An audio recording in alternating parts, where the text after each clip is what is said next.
तो पार्ट 3 की शुरुआत में हम रिमोरू और उसके साथियों को देखते हैं जो लिजर्ड मैन की मदद करने के लिए जा रहे होते हैं और इस दौरान सोई आसपास के इलाकों पर नजर रख रहा होता है। तभी उसे लिजर्ड मैन की लीडर की बेटी दिखाई देती है जो कुछ ऑर्क से लड़ रही होती है और सोई इस बारे में रिमोरू को टेलीपैथी की मदद से बताता है, जिस पर रिमोरू सोई से उस लड़की की मदद करने को कहता है और खुद तेजी से सोई की तरफ बढ़ता है। जिसके बाद रिमोरू वहां पर पहुंच जाता है और वो देखता है कि सोई ने अकेले ही उन सभी ऑर्क को मार दिया है। जिसके बाद रिमोरू उस घायल लिजर्ड गर्ल को अपना हीलिंग पोशन पिलाता है जिससे वो लड़की पूरी तरह ठीक हो जाती है। जिसके बाद वो लिजर्ड गर्ल रिमोरू से उसके भाई गैबिरो को बचाने को कहती है क्योंकि वो अकेले उन ऑर्क से लड़ने चला गया था। जिस पर रिमोरू उस लिजर्ड गर्ल की बात मान जाता है और सोई से लिजर्ड मैन के लीडर को आज़ाद करने को कहता है और अपने बाकी साथियों के साथ गेबिरो की मदद करने के लिए निकल जाता है। जिसके बाद हम गेबिरो और उसकी आर्मी को देखते हैं जो उन ऑर्क्स से लड़ रही होती है। तभी वो ऑर्क्स उन लिजर्ड मैन को खाना शुरू कर देते हैं और गेबिरो और उसकी बची हुई आर्मी को चारों तरफ से घेर लेते हैं। तभी गेबिरो देखता है कि वो ऑर्क लिजर्ड मैन को खाने के बाद इवॉल्व हो गए हैं और उनमें लिजर्ड मैन की एबिलिटी आ गई है। जिसके बाद वहां पर एक बहुत ही शक्तिशाली ऑर्क आ जाता है जिसे देखकर गेबिरो को लगता है कि वो ऑर्क उन ऑर्क्स का लीडर है, इसलिए वो उस ऑर्क से एक 1-on-1 बैटल करने के लिए चैलेंज करता है। जिस पर वो ऑर्क बताता है कि वो ऑर्क्स का लीडर नहीं है बल्कि वो बस एक जनरल है। जो सुनकर गेबिरो बहुत हैरान होता है क्योंकि जब एक जनरल इतना ज़्यादा पावरफुल है तो उनका लीडर कितना ज़्यादा पावरफुल होगा। जिसके बाद वो ऑर्क गेबिरो के ऑफर को एक्सेप्ट कर लेता है और इसी दौरान हम गैलमोड और उस जोकर मास्क वाले आदमी को देखते हैं जो उन ऑर्क्स और लिजर्ड मैन की लड़ाई को अपने एक और में देख रहे होते हैं। तभी वहां पर ट्रेनी आ जाती है जो उन लोगों को सबक सिखाने आई थी क्योंकि उन दोनों की वजह से ट्रेनी का जंगल खतरे में पड़ गया था। जिसके बाद ट्रेनी अपने एक स्पिरिट को समन करती है और उससे उन दोनों पर हमला करवाती है और उस जोकर मास्क वाले आदमी का एक हाथ काट देती है, जिस पर वो दोनों वहां से भाग जाते हैं। जिसके बाद हम गेबिरो और उस ऑर्क को देखते हैं जिनके बीच काफी कमाल की लड़ाई हो रही होती है, लेकिन उस लड़ाई में गेबिरो उस ऑर्क के सामने कमजोर पड़ रहा होता है और कुछ देर की लड़ाई के बाद गेबिरो हार जाता है। जिस पर वो और गेबिरो को जान से मारने वाला होता है, लेकिन तभी वहां पर गोबेटा और रांगा आ जाते हैं जिस पर वो ऑर्क उन दोनों पर हमला करने की सोचता है, लेकिन तभी उन ऑर्क के चारों तरफ एक ब्लैक शील्ड बन जाती है जो बेनीमारू और उसके साथियों को काम होता है। जिसके बाद हम उस ऑर्क को देखते हैं जो रांगा को कम समझ रहा होता है, जिस पर रांगा अपने एक पावरफुल ब्लैक थंडर मैजिक से उस ऑर्क पर हमला करता है और एक झटके में उसे हरा देता है। और दूसरी तरफ हाकुरो और सिनोन भी कई ऑर्क्स को मार देते हैं और यह सभी चीजें रिमोरू ऊपर से देख रहा होता है। जिसके बाद हम सोई को देखते हैं जो कई ऑर्क को जान से मार देता है और लिजर्ड मैन के लीडर को आज़ाद करा देता है।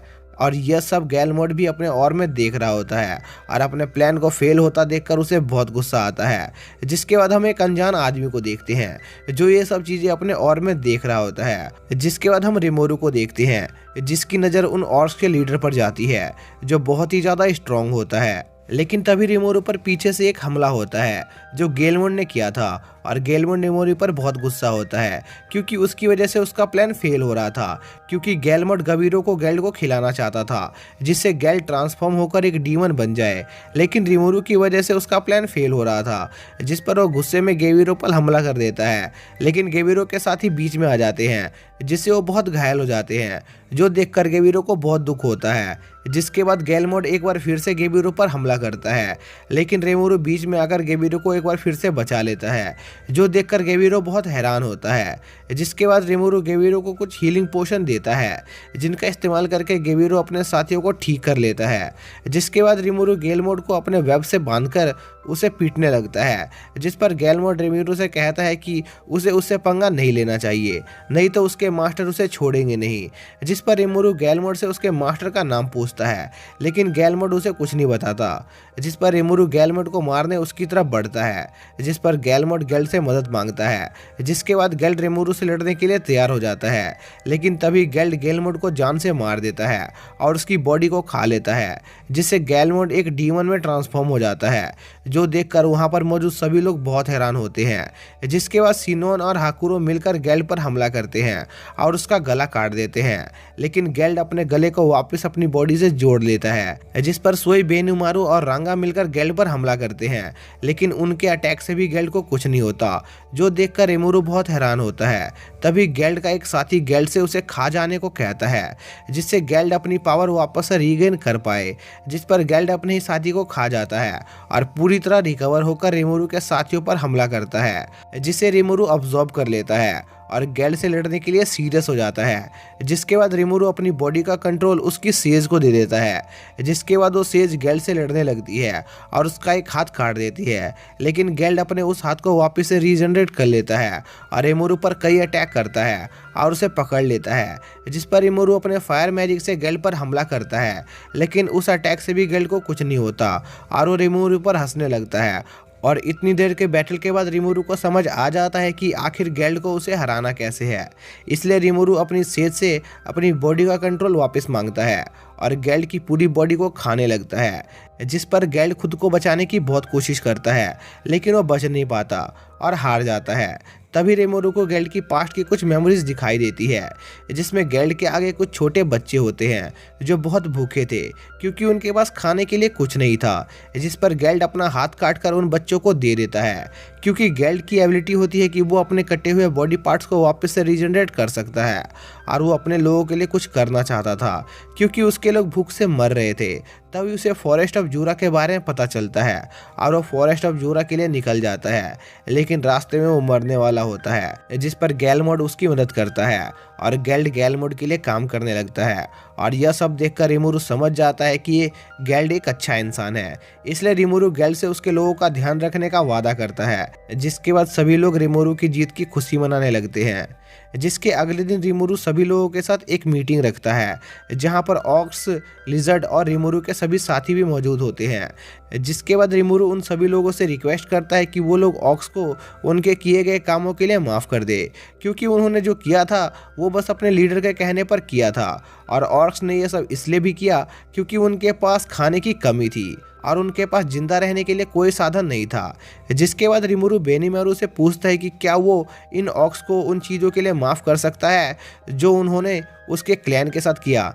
जिस पर बेनीमारू कहता है कि वो इन ऑक्स को कभी माफ़ नहीं कर सकता है, लेकिन अब वो उन्हें कुछ नहीं करेगा क्योंकि वो लोग बस अपना ऑर्डर फॉलो कर रहे थे। जिसके बाद रीमुरू उन सभी को अपना आगे का प्लान बताता है कि वो चाहता है कि सभी मॉन्स्टर मिलकर रहें और वो एक मॉन्स्टर नेशन बनाना चाहता है जहां पर हर प्रजाति के मॉन्स्टर आज़ाद घूम सके।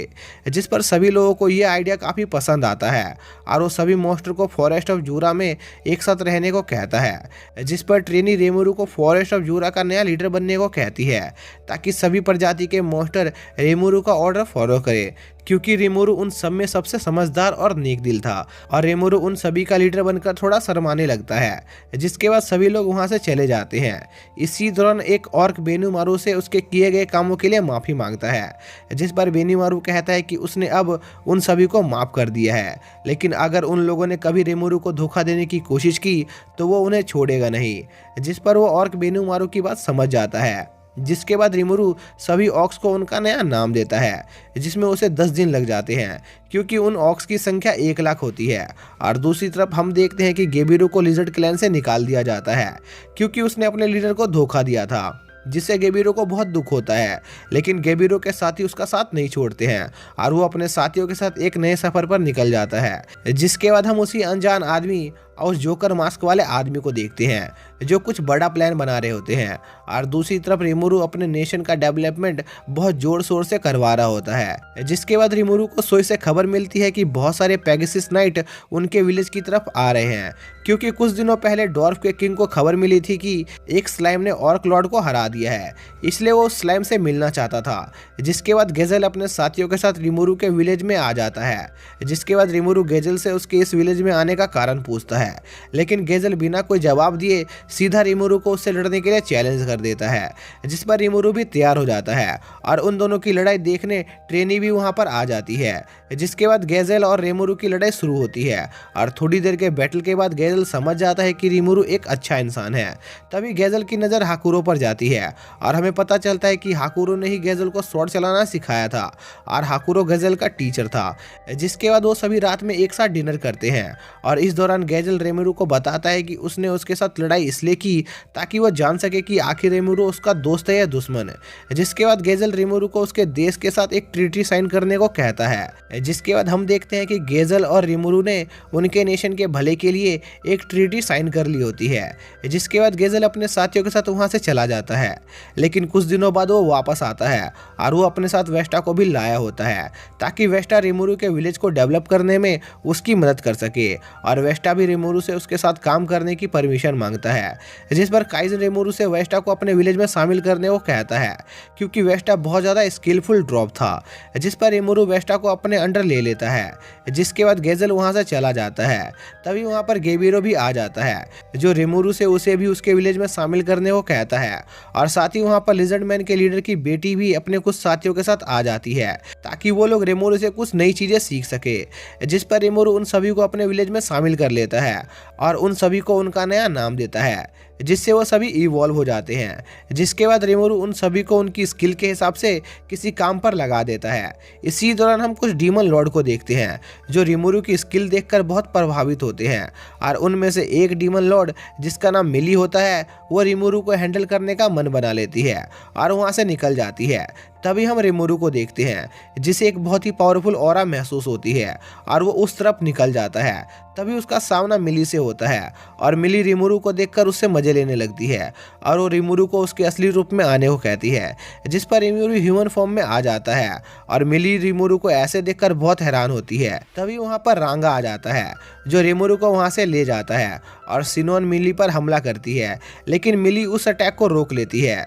लेकिन तभी सोई मिली को अपनी वेब में फंसा देता है और बेनीमारू उस पर अपने स्पेशल अटैक से हमला करता है, लेकिन उससे भी मिली को कुछ नहीं होता। जिसके बाद मिली एक झटके में उन सभी को हरा देती है और रिमोरू को उससे लड़ने के लिए चैलेंज करती है। जिस पर रिमोरू मिली से कहता है कि वो उस पर अपना सबसे कमजोर अटैक करेगा और अगर मिली को उसका हमला अच्छा लगा तो मिली को रिमोरू की बात माननी पड़ेगी। जिस पर मिली मान जाती है। जिसके बाद रिमोरू मिली पर अपने हनी फिश से हमला करता है जो मिली को बहुत पसंद आता है और वो रिमोरू से और हनी मांगती है। जिस पर रिमोरू उसे एक हनी का जार दे देता है। जिसके बाद मिली वो पूरा हनी खा जाती है और वो दोनों एक दूसरे को उनका सही से नाम लेने को कहते हैं, जिस पर वो दोनों मान जाते हैं। इसी दौरान वहाँ पर गेबिरो आ जाता है जो उन सभी से पूछता है कि आखिर ये बच्ची है कौन। जिस पर मिली गेबिरो को दूर उड़ा देती है। जिसके बाद रिमोरू मिली को अपने विलेज के लोगों से इंट्रोड्यूस कराता है और वहाँ पर मिली रिमोरू को अपना बेस्ट फ्रेंड बना लेती है, जिससे विलेज के सभी लोग बहुत खुश हो जाते हैं। जिसके बाद रात में रिमोरू के सभी साथी एक जगह पर इकट्ठा होते हैं और रिमोरू से मिली के बारे में पूछते हैं कि आखिर वो मिली का आगे क्या करेगा। जिस पर रिमोरू कहता है कि उसने अभी तक इस बारे में सोचा नहीं है, लेकिन वो अब से मिली का ध्यान खुद रखेगा। जिसके बाद हम बेलमोंड के गिल्ड लीडर फ्यूज और किंग को देखते हैं जो आपस में रिमोरू के मॉन्स्टर नेशन के बारे में बात कर रहे होते हैं कि आखिर उनके लिए वो हार्मलेस है कि नहीं और उनको उनके साथ ट्रेड रिलेशन रखना चाहिए कि नहीं। जिस पर फ्यूज खुद वहां जाकर इस बात का पता लगाने का फैसला करता है और जूरा फॉरेस्ट के लिए निकल जाता है। जिसके बाद हम रिमोरू को देखते हैं जो वेस्टा की लैब में जाता है जहां पर वो देखता है कि वेस्टा फुल हीलिंग पोशन को बनाने में कामयाब हो गया है। जिस पर रिमोरू डवर्गन के साथ एक हाई लेवल पोशन के ट्रेड की बात करने के बारे में सोचने लगता है। तभी रिमोरू देखता है कि उसकी सिटी में एक बड़ा एक्सप्लोजन हुआ है, जिस पर वो जल्दी से वहां जाता है जहां पर उसे पता चलता है कि दूसरे नेशन के कुछ लोग उससे मिलने आए थे, पर मिली ने उन सभी पर हमला कर दिया क्योंकि वो लोग रिक गार्ड के साथ बदतमीजी कर रहे थे। जिसके बाद हम देखते हैं कि वो आदमी जो दूसरे नेशन से आया था उसका नाम फोबियो होता है और वो डीमन लॉर्ड कैरियन के लिए काम करता है और फोबिया डीमन लॉर्ड कैरियन के कहने पर यहाँ आया था ताकि वो जूरा फॉरेस्ट को उनके बीस्ट किंगडम के साथ मिलवा सके। जिस पर रिमोरू फोबिया से कहता है कि वो बाद में इस बारे में उसके मास्टर से बात करेगा। जिस पर फोबिया वहाँ से चला जाता है। तभी हम बेलमोंड किंगडम से आए कुछ लोगों को देखते हैं जिन्हें वहाँ के किंग ने जूरा फॉरेस्ट को इन्वेस्टिगेट करने के लिए भेजा था। तभी वो महसूस करते हैं कि उनकी तरफ एक मॉन्स्टर आ रहा है जो एक स्पाइडर नाइट होता है, जिस पर योम उस मॉन्स्टर से लड़ने को तैयार हो जाता है। लेकिन तभी गोबेटा वहाँ आकर उस मॉन्स्टर को हरा देता है और उन सभी को अपनी सिटी में ले जाता है, जहाँ पर रिमोरू उनके साथ मीटिंग करता है और बेलमोंड और फेलमोथ के लोगों को यकीन दिलाता है कि उनका नेशन एक ह्यूमन फ्रेंडली नेशन है। पर योम रिमोरू की बेइज्जती कर रहा होता है, जिस पर सिनोन उसे पीट देती है, जिस पर रिमोरू सिनोन को ऐसा करने से रोकता है और मॉन्स्टर नेशन को सभी लोगों की नज़र में अच्छा बनाने के लिए फ्यूज और योम को एक आइडिया देता है, जिस पर रिमोरू योम और उसके साथियों को सभी लोगों के सामने ऑर्क लॉर्ड को हराने वाला चैंपियन बताएगा और उनकी इस काम में मॉन्स्टर नेशन ने मदद की है ये भी कहेगा, जिससे सभी लोग उन्हें अच्छे मॉन्स्टर समझेंगे और एक्सेप्ट कर लेंगे, जिस पर वो सभी इस प्लान को एक्सेप्ट कर लेते हैं और रिमोरू योम का हाकुरो के साथ ट्रेनिंग करने का इंतजाम भी करा देता है ताकि लोग योम की बातों और उसकी पावर पर यकीन कर सके, जिस पर योम रिमोरू का बहुत शुक्रगुजार होता है। इसी दौरान हम डीमन लॉर्ड क्लेमैन और उसके माजिन को देखते हैं, जहां क्लेमैन अपने माजिन को रिमोरू की सिटी पर नजर रखने को कहता है। तभी वो माजिन क्लेमैन को एक पावरफुल मॉन्स्टर चैडीबियोस के बारे में बताता है, जिस पर क्लेमैन अपने माजिन से उस मॉन्स्टर की सील के बारे में पता लगाने को कहता है ताकि वो उस मॉन्स्टर को अपने काबू में कर सके। जिसके बाद हम फोबियो और उसके साथियों को देखते हैं, जहां पर फोबियो उसके मास्टर डीमन लॉर्ड कैरियन की बेइज्जती करने के लिए मिली और रिमोरू पर बहुत गुस्सा होता है और उनसे बदला लेने का कोई तरीका सोच रहा होता है। पर वो ये बात भी जानता था कि वो अपने सपने में भी डीमन लॉर्ड मिली को नहीं हरा सकता है। तभी वहां पर दो माजिन आ जाते हैं जिन्हें फोबियो पहले से जानता था और वो फोबियो को एक लेजेंडरी मॉन्स्टर चैडीबियोस के बारे में बताता है जो उसकी डीमन लॉर्ड मिली को हराने में उसकी मदद कर सकता था और वो जूरा फॉरेस्ट में सील है, जिस पर फोबियो उनके साथ उस मॉन्स्टर को आजाद कराने के लिए निकल जाता है। जिसके बाद हम मिली और रिमोरू के साथियों को देखते हैं जो हॉट स्प्रिंग में मजे कर रहे होते हैं और वहीं दूसरी तरफ रिमोरू बेलमोंड के गिल्ड मास्टर फ्यूज के साथ फंसा हुआ होता है, जिससे वो ये दिखा रहा होता है कि उनका मॉन्स्टर नेशन बेलमोंड के लिए कोई खतरा नहीं है और फ्यूज को भी इस बात पर यकीन हो गया होता है और वो उस नेशन में कुछ दिन रहने का डिसाइड करता है और वहाँ पर मजे करने लगता है। तभी फ्यूज वहाँ से जाने लगता है, जिस पर रिमोरू उसे रोकता है और कहता है कि वो बेलमोंड के साथ एक ट्रेड रिलेशन बनाना चाहता है जहां पर वो बेलमोंड को उनके प्रोडक्ट बेचेगा। इसके लिए वो फ्यूज से उनके नेशन और बेलमोंड के बीच एक ट्रेड रूट बनाने की बात करता है, जिस पर फ्यूज रेडी हो जाता है। जिसके बाद हम फोबिया को देखते हैं जो उन माजिन के साथ एक केव के बाहर पहुंच चुका होता है और उस केव के अंदर वो लेजेंडरी मॉन्स्टर सील होता है। तभी एक माजिन फोबिया को बताता है कि इस केव के अंदर उस मॉन्स्टर की सिर्फ सोल सील है, इसलिए अगर उसे उस मॉन्स्टर को यूज़ करना है तो उसे उस मॉन्स्टर को उसकी बॉडी देनी होगी। जो सुनकर फोबिया थोड़ा घबरा जाता है, जिस पर वो माजिन फोबिया का हौसला बढ़ाते हैं और कहते हैं कि उसके मास्टर कैरियन की बेइज्जती का बदला लेने का सिर्फ यही एक तरीका है। जिस पर फोबिया अपने मास्टर के लिए तैयार हो जाता है और उस केव में चला जाता है और हम देखते हैं कि वो दोनों माजिन फोबिया के ऊपर उसकी बेवकूफ़ी के लिए हंस रहे होते हैं और वो ये सब उनके साथी डीमन लॉर्ड क्लेमैन के कहने पर कर रहे थे। जिसके बाद हम रिमोरू का सीन देखते हैं जो एक जगह पर खड़ा होता है। तभी वहां पर मिली अपने साथियों के साथ आ जाती है और रिमोरू को उसके लिए कुछ खाना तैयार करने को कहती है, लेकिन तभी उन सभी को उस जगह पर किसी की प्रेजेंस महसूस होती है और वो देखते हैं कि वहां पर एक ड्रेड मौजूद होती है जो फॉरेस्ट स्पिरिट ट्रेनी की सिस्टर होती है और वो उन्हें बताती है कि लेजेंडरी मॉन्स्टर चैडीबियोस की सील को किसी ने तोड़ दिया है और वो मॉन्स्टर रिमोरू की सिटी की तरफ बढ़ रहा है और उस मॉन्स्टर ने कुछ फ्लाइंग मॉन्स्टर को भी समन कर रखा है, इसलिए रिमोरू को जल्द ही कुछ करना होगा। जिस पर रिमोरू अपने सभी साथियों को एक मीटिंग पर बुलाता है जहां पर ट्रेनी की सिस्टर रिमोरू को उस मॉन्स्टर के पास्ट के बारे में बताती है कि उस मॉन्स्टर को स्टॉर्म ड्रैगन वेल्डोरा ने क्रिएट किया था, लेकिन जब वेल्डोरा को सील कर दिया गया तो वो मॉन्स्टर भी सील हो गया। तभी मिली कहती है कि वो रिमोरू के लिए उस मॉन्स्टर को डिस्ट्रॉय कर देगी और यह उसके बाएं हाथ का खेल है, लेकिन तभी सूना और सिनोन मिली को ऐसा करने से मना करते हैं क्योंकि यह उनकी प्रॉब्लम थी, जिससे मिली थोड़ा निराश हो जाती है। जिसके बाद रिमोरू खुद उस मॉन्स्टर से लड़ने का डिसाइड करता है क्योंकि उसको लगता है कि उस मॉन्स्टर ने जरूर रिमोरू के अंदर सील वेल्डोरा को महसूस किया होगा और वो यहाँ उससे लड़ने आ रहा है। जिसके बाद रिमोरू उस मॉन्स्टर से फाइट करने की तैयारी करने लगता है और इसी के साथ यह पार्ट यहीं पर एंड हो जाता है।